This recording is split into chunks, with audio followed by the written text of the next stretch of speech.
ओम शांति। Hello everyone, welcome back to my channel. मैं हूं अर्चना और आप देख रहे हैं माउंटेन फेरी गार्डन।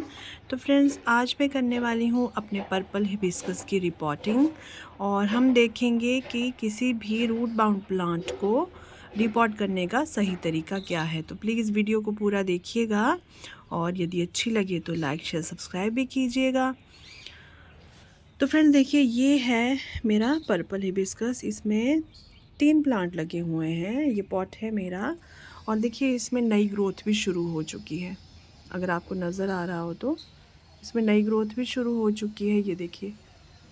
और अब हम इसको रिपोर्ट इस तरह से करेंगे कि इसकी ये जो नई ग्रोथ है ये बिल्कुल भी डिस्टर्ब ना हो। देखिए इसके कटिंग और प्रूनिंग का टाइम तो जा चुका है, क्योंकि देखिए इसमें नई ग्रोथ शुरू हो चुकी है और वैसे भी इसको अभी इतनी कटिंग की कोई ज़रूरत है नहीं। तो ये देखिए, ये मेरा पॉट है और इसमें इसकी कटिंग ग्रो करी थी। एक ये करी थी, एक ये करी थी और ये है पीछे सावनी का पौधा। तो इसमें सावनी के पौधे में तो मुझे कोई ग्रोथ नज़र नहीं आ रही है, पर जब मैंने इसकी स्टेम को इस तरह से देखा ना चेक करके, तो ये अभी भी ग्रीन है अंदर से। तो होपफुली इसमें भी आ जाएंगी। तो हम इन तीनों प्लांट्स को अलग अलग लगाएंगे, क्योंकि पिछले 1-1.5 साल से ये इसी पॉट में लगे हुए हैं और ये पक्का रूट बाउंड हो चुका होगा। और ये देखिए इसमें उगा हुआ है ये अश्वगंधा का पौधा। और यहाँ पे एक ये विंका का प्लांट है सदाबहार का। इसको भी मैं बचा लूँगी, क्योंकि मैंने अपने सारे सदाबहार के प्लांट ख़त्म कर दिए हैं और बस ये उगा है। इसका मैं बॉन्साई फिर बनाऊँगी, तो इसको भी मैं बचा लूँगी। और ये देखिए इसमें बाथू उग रहा है, बथुआ जो होता है वो उग रहा है। तो इन सबको हम पहले निकाल लेते हैं। ये देखिए इसको हम निकाल लेते हैं। ये जाएगा कंपोस्ट बिन में, है ना। इसका टाइम पूरा हो चुका है, अब इसकी ग्रोथ भी अच्छी नहीं हो रही है। और ये इसमें एक चौलाई का पौधा है, इसको भी हम कहीं और लगा लेंगे। अगर ये ग्रो हो गया तो ठीक है, नहीं हुआ तो इट्स ओके, ठीक है। ये तो अब मैं आपको बताती हूँ कि किस तरह से हमें एक रूट माउंट प्लांट को पॉट से बाहर निकालना है, फिर उसको किस तरह से डिवाइड करना है। जैसे इसे हमें डिवाइड करना पड़ेगा और ताकि इसकी रूट्स भी डिस्टर्ब ना हो और इसकी जो ये नई नई ग्रोथ इसमें आ रही है वो भी डिस्टर्ब ना हो। इसके लिए देखिए मैंने ये 2 पॉट ले लिए हैं जो सामने आपको नज़र आ रहे हैं। 12-12 इंच के पॉट हैं, सेम यही साइज़ है। ये भी 12 इंच का पॉट है और ये इसके लिए सॉइल मिक्सचर ले लिया है। इसमें एक पार्ट जो है वो कंपोस्ट है, खाद है गोबर की, और एक पार्ट है इसमें किचन वेस्ट कंपोस्ट, देखिए पार्टिकल्स नज़र आ रहे हैं। और एक पार्ट है इसमें सैंड इसमें कम है, क्योंकि मेरी मिट्टी बहुत ही अच्छी बन चुकी है इतने सालों से कंपोस्ट ऐड कर करके। तो मैंने इसमें सैंड बहुत ही कम मिलाई हुई है, तो ये मैंने इसके लिए लिया है। अगर आपकी सॉइल बहुत ही हैवी है और आप चाहते हैं कि उसको लूज़ करें, तो फिर आप एक पार्ट सैंड लें, एक पार्ट कंपोस्ट लें, एक पार्ट आप कोई भी किचन वेस्ट कंपोस्ट ले लें या फिर सूखी पत्तियां उसमें छोटी छोटी करके मिला लें, और एक पार्ट आपको सॉइल का लेना है। इस तरह आपने किसी भी, खास करके प्लास्टिक पॉट्स के लिए हमें थोड़ा सा ड्रेनेज का ध्यान रखना पड़ता है। सीमेंट पॉट में तो जो हैवी सॉइल होती है वो भी चल जाती है, पर जब हम प्लास्टिक पॉट में गार्डनिंग करते हैं तो इसका पानी सूखता नहीं है। तो इसीलिए हमें थोड़ा सा अपना सॉइल मिक्सचर इस तरह का बनाना चाहिए जो वेल ड्रेन भी हो, थोड़ा सा मॉइस्चर को होल्ड भी करे और आपका प्लांट रूट रॉट भी ना हो। तो चलिए स्टार्ट करते हैं अपनी रिपोर्टिंग। ओके। तो फ्रेंड, जब भी आपका कोई प्लांट रूट बाउंड होता है तो उसे पॉट से निकालना बहुत ही आसान होता है। देखिए इस तरह से आपको इसको खींचना है और आपका सारा प्लांट रूट के साथ बाहर निकल आएगा, या फिर आपको इसको इस तरह से डैप करना पड़ेगा। इस तरह से थोड़ी इसकी सॉइल को लूज़ करना पड़ेगा और आपको इस तरह से इसे खींचना है। तो बहुत ही रूट बाउंड लग रहा है। ओह, लगता है ये पॉट ही मेरा टूट जाएगा। तो फ्रेंड देखिए, इसको निकालने के चक्कर में मेरा ये पॉट ही टूट गया। वैसे भी ये सस्ता सा पॉट है, 50 रुपीज़ का लिया था और ये टूट गया है। तो मुझे लगता है कुछ ज़्यादा ही रूट बाउंड है। तो मैंने ये नाइफ़ ले लिया है। अब मैं इसके साइड्स को पहले लूज़ कर लेती हूँ इस तरह से। फिर शायद ये निकल जाए, क्योंकि जब छोटा प्लांट रहता है ना तो हम किसी भी पैराफिट वॉल पर या किसी दीवार पर उसको नीचे की साइड को कर मतलब उसको टैप करके हम निकाल सकते हैं। पर देखिए इस प्लांट की हाइट देखिए, इतना बड़ा ये प्लांट है, और अगर इसको मुझे वैसे करना पड़ गया ना तो वहाँ पे सारी जगह मिट्टी मिट्टी हो जाएगी, और ये ऊपर से ना इसके जो ये नई नई ग्रोथ आई है इसके भी टूटने का खतरा है। तो मैं ऐसे ही इसको निकालूंगी, ट्राई करूंगी कि ऐसे निकल जाए।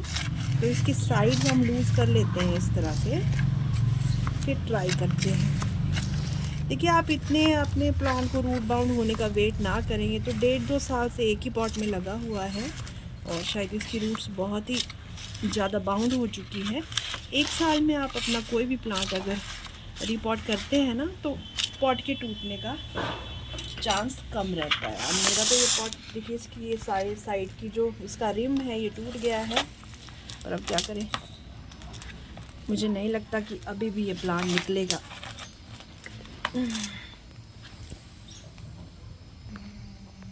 तो फ्रेंड देखिए इतनी मुशक्क़त के बाद अब ये मेरा प्लांट निकल गया है, और मेरा पॉट भी बच ही गया है, काम तो आ ही जाएगा।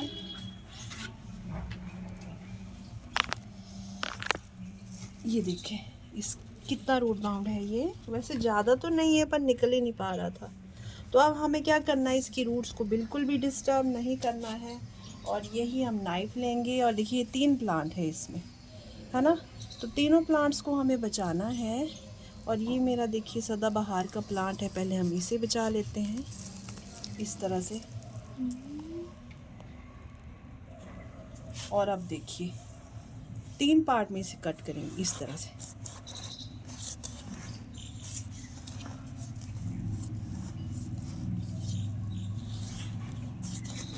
ओह, गार्डनिंग करना बिल्कुल भी आसान काम नहीं है, बहुत ही मेहनत का काम है। ये प्लांट तो कुछ भी नहीं है, कई बार तो हमें इससे भी बड़े बड़े जाइंट प्लांट्स को रिपोर्ट करना पड़ता है। और फिर आप लोग पूरी वीडियो भी नहीं देखते हैं और सब्सक्राइब भी नहीं करते हैं, क्या कर सकते हैं। तो देखिए फ्रेंड, इस तरह से आपको कट करना है बिना प्लांट को डिस्टर्ब किए। देखिए थोड़ा सा डिस्टर्ब तो ये होगा, पर इसके हिस्से की जो रूट्स हैं ना वो बिल्कुल सेफ़ हैं। जो इसके हिस्से की रूट्स हैं वो बिल्कुल सेफ़ हैं। यहाँ से थोड़ी बहुत रूट्स कट भी जाएं तो कोई बात नहीं। देखिए ये देखिए रूट्स कटी हैं, यहाँ पर दिख रही हैं, पर यहाँ साइड वाली रूट्स इनके सहारे ये अच्छे से सरवाइव कर जाएगा। तो अब ये दूसरा प्लांट है मेरा, ये है सावनी का प्लांट, इसको अलग कर लेते हैं।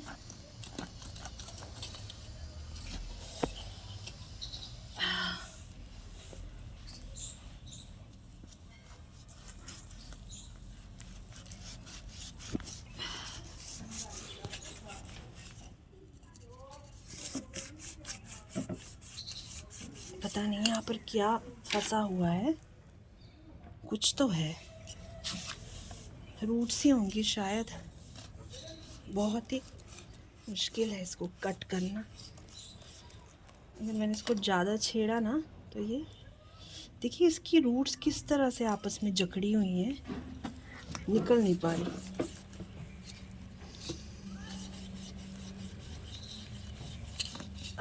अभी शायद कुछ, अभी ओह, इसकी रूट्स देखिए आपस में इस तरह से हो गई हैं। ये देखिए ये निकल गया मेरा प्लांट, ठीक है, इस तरह से। अब इसकी रूट्स देखिए इसके साथ आ गई हैं। ये देखिए थोड़ी बहुत कट भी गई हैं, इट्स ओके, कोई इससे ज़्यादा परेशानी नहीं होगी, और इसकी ग्रोथ जो चल रही है वो कंटिन्यू रहेगी। और ये जो सॉइल निकली है इसको भी हम यूज़ कर लेंगे, ये अच्छी सॉइल है, इसको भी हम यूज़ कर लेंगे। तो फ्रेंड देखिए 2 मैंने पॉट लिए हैं, और इसके बेस में देखिए क्या है, जो पत्तों की खाद मेरी बन रही थी ना वही मैंने डाल दी है इसमें। अब ये पूरी तरह बनी नहीं है पर ये बन जाएगी, तो वो बेस में इसके डाल दी है। और सबसे नीचे इसके ड्रेनेज होल को कवर करने के लिए मैंने एक फाइबर का कपड़ा बिछाया हुआ है। आप चाहें तो कुछ भी रख सकते हैं। ये कपड़ा बिछाने का हमें बेनिफिट्स ये होते हैं कि मिट्टी बहकर बाहर नहीं आती है। और देखिए ड्रेनेज होल कितने कर रखे हैं मैंने पॉट में, 1 2 3 4 5 6 ये है, और इसके साइड्स में भी कर रखे हैं एयरेशन के लिए। तो प्लास्टिक के पॉट में हमें इन चीज़ों का ध्यान रखना पड़ता है। तो आप देखिए, इसमें मैंने सॉइल मिक्स बनाया है उसी को मैं फिल कर लूँगी हाफ़, जितना मेरा रूट बॉल है। देखिए इतना बड़ा मेरा रूट बॉल है। तो इसको हम फिक्स करके देखते हैं, थोड़ी सी निकालनी पड़ेगी। ये देखिए, और मैंने इसमें कोई ज़्यादा खाद अभी मिलाई नहीं है क्योंकि मेरे पास खाद की शॉर्टेज चल रही है। अभी घर हम गए नहीं और घर से ही मैं हमेशा खाद लाती हूँ। खाद पे मैं खर्चा करना बिल्कुल भी पसंद नहीं करती हूँ। कभी कभार नर्सरी से प्लांट्स तो लाने ही पड़ते हैं, पर अदरवाइज़ खाद के लिए मैं कभी भी नर्सरी से कोई चीज़ नहीं लाती हूँ। अभी मैंने थोड़ा सा पोटाश और फास्फोरस मंगवाया है ऑर्गेनिक, वो भी मैंने फ़र्स्ट टाइम ही मंगवाया है क्योंकि देखते हैं उसका रिज़ल्ट कैसा होता है। तो वो तो चलता भी लॉन्ग लास्टिंग है, काफ़ी टाइम तक वो चलता है, जल्दी वो ख़त्म नहीं होता एक बार आप मंगवा लो तो। और कुछ डिस्काउंट पे वो मिल रहा था, ऑफ़र उसका अच्छा था, इसलिए मैंने मंगवा लिया। वरना मैं खाद पे कभी भी खर्चा पसंद नहीं करती हूँ क्योंकि प्लांट्स लेने में ही हमारी जान निकल जाती है।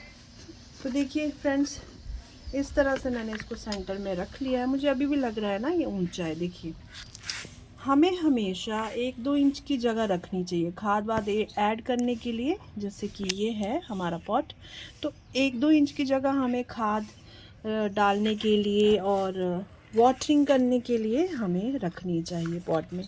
तो उससे ये होता है कि बारिश भी जब होती है ना तो सॉइल उछलकर बाहर नहीं आती है। तो एक तो ये पॉट ही छोटा है, अब ये ठीक लग रहा है। तो इतना मैं इसको फिल कर लूँगी साइड से।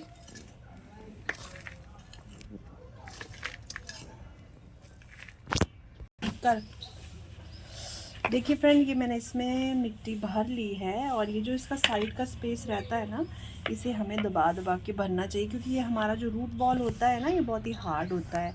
इतने टाइम से वाटरिंग कर करके इसकी मिट्टी बिल्कुल कॉम्पैक्ट हो गई होती है।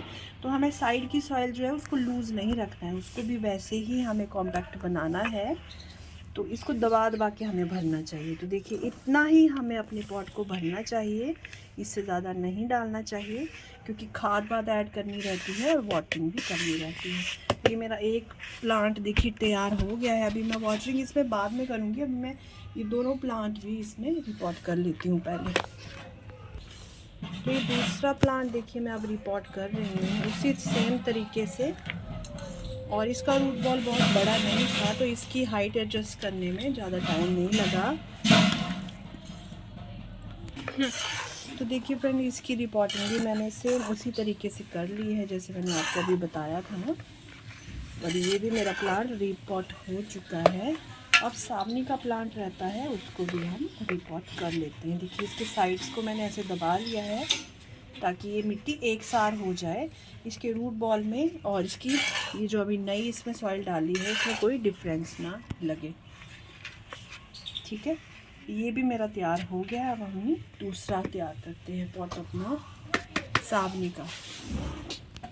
तो देखिए फ्रेंड, ये ना फाइबर का कपड़ा है, मतलब बैग है, और इसी को मैं इसके बेस में इसके बॉटम में डालती हूँ ड्रेनेज होल को कवर करने के लिए। इस तरह से इसके जो होल्स हैं देखिए कितने होल्स कर रखे हैं, और इससे सॉइल फिर बहकर बाहर नहीं निकलती है हमारी। ये देखिए इस तरह से।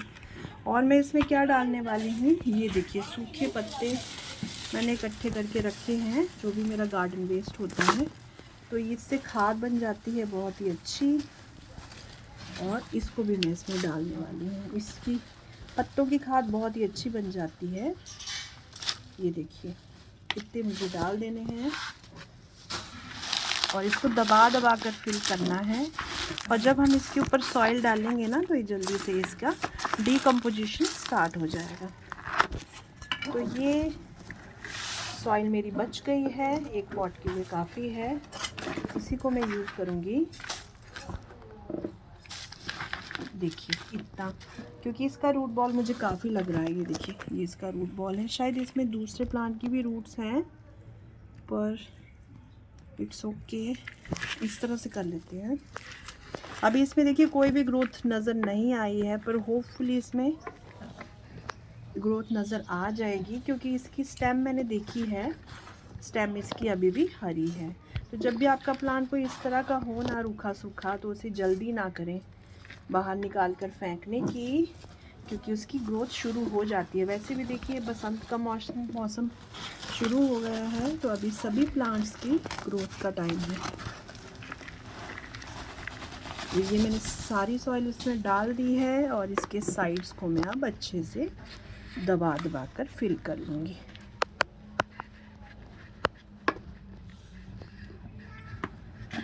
हमेशा हमें पॉट में थोड़ी जगह छोड़नी चाहिए खाद के लिए और वाटरिंग के लिए। तो ये हो गई है हमारी रिपॉटिंग। ये देखिए पर्पल हिबिस्कस का प्लांट है और ये है सावनी का प्लांट और वो तीसरा भी पर्पल हिबिस्कस का प्लांट है। और ये देखिए इसमें ग्रोथ किस तरह से शुरू हुई है, इस सभी में ग्रोथ शुरू हो गई है। तो इसलिए मैंने इन्हें बिना डिस्टर्ब किए रिपोर्ट करने की ट्राई की है। तो फ्रेंड्स आपको इसी तरह से रिपोर्ट करना है किसी भी प्लांट को, रूट बाउंड प्लांट को। और आफ्टर रिपोर्टिंग आपको क्या केयर करनी है, आपको इसको वाटरिंग ज़रूर करनी है। फर्स्ट टाइम आपको इसको वाटरिंग इस तरह से करनी है कि पूरे नीचे तक पानी चला जाए, ड्रेनेज होल से थोड़ा बहुत बाहर भी निकल आए तो चलेगा, पर वाटरिंग फर्स्ट टाइम अच्छे से करनी है। और उसके बाद आपको रखना है इसको शेड में, क्योंकि हमने इसकी रूट्स को थोड़ा सा डिस्टर्ब किया है, बहुत तो नहीं किया है पर थोड़ा तो किया है।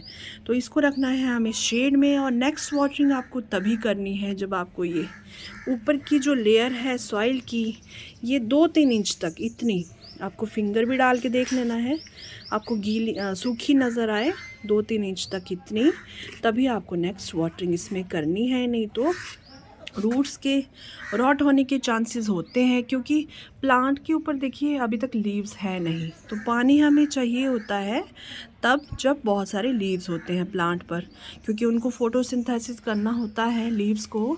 तो देखिए अभी इस पर कोई लीव्स है नहीं, अगर हम ओवर वाटरिंग करेंगे तो इसके रूट रॉट होने के चांसेस होंगे और आपका पौधा मर भी सकता है।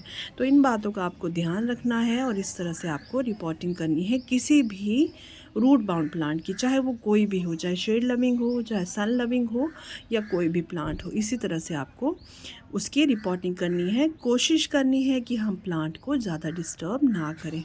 और कुछ लोग तो एप्सम सॉल्ट का यूज़ भी करते हैं रिपोर्ट के बाद, पर मैं नहीं करती हूँ, मैंने कभी मंगवाया भी नहीं है। आप चाहें तो एप्सम सॉल्ट 1-1 चम्मच सभी पॉट में डाल के वाटरिंग कर सकते हैं, या फिर पानी में 1-1 चम्मच घोल कर 1-1 पॉट के हिसाब से डाल सकते हैं। तो उससे भी प्लांट जो है होता है वो शॉक से बच जाता है, और वो मैग्नीशियम सल्फेट का अच्छा सोर्स होता है, तो वो प्लांट्स के लिए अच्छा होता है। तो फ्रेंड्स कैसी लगी आपको ये वीडियो कमेंट सेक्शन में ज़रूर बताइएगा, और यदि अच्छी लगी हो तो लाइक शेयर सब्सक्राइब भी कीजिएगा मेरे चैनल को। तो फिर मिलते हैं किसी और नई वीडियो में किसी और नई जानकारी के साथ। तब तक के लिए थैंक यू, टेक केयर, ओम शांति, हैप्पी गार्डनिंग।